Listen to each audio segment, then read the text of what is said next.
6 जून को कटरा से देश को 46,000 करोड़ की सौगात देंगे प्रधानमंत्री। चिनाब और अंजी ब्रिज का करेंगे उद्घाटन। वंदे भारत ट्रेन को दिखाएंगे हरी झंडी। पीएम के दौरे से पहले कटरा में सीएम उमर अब्दुल्लाह और केंद्रीय मंत्री डॉक्टर जितेंद्र सिंह ने की तैयारियों की समीक्षा। वंदे भारत ट्रेन का लिया जायजा। पीएम मोदी के दौरे के लिए रेल मंत्री अश्विनी वैष्णव भी कटरा में मौजूद। रेलवे स्टेशन पर तैयारियों का लिया जायजा, अधिकारियों को दिए जरूरी निर्देश।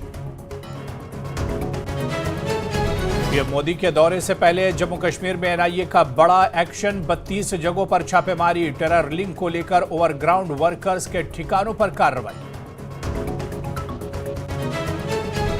दुनिया के मंच पर पाकिस्तान को बेनकाब करने पर विपक्षी सांसदों की अनुराग ठाकुर ने की तारीफ।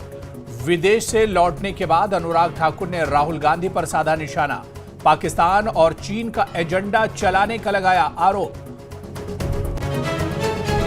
ऑपरेशन सिंदूर के बाद एक बार फिर बातचीत के लिए गिड़गिड़ाया पाकिस्तान। पाक पीएम शहबाज शरीफ ने अमेरिका से लगाई बातचीत करने की गुहार। विदेश मंत्री इशाक डार बोले, बातचीत के लिए भारत की हर शर्त को मानने को हम तैयार।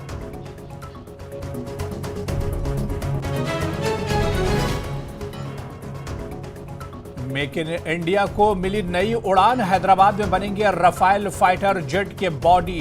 डसॉल्ट एविएशन और टाटा एडवांस सिस्टम के बीच में हुआ बड़ा समझौता। 2028 से भारत में हर महीने 2 बॉडी तैयार होंगी। लद्दाख के लोगों के लिए केंद्र सरकार का बड़ा तोहफा। सरकारी नौकरी में डोमिसाइल आरक्षण के लिए नोटिफिकेशन जारी। 85% आरक्षित जॉब में 33% महिलाओं और 10% ईडब्ल्यूएस का कोटा।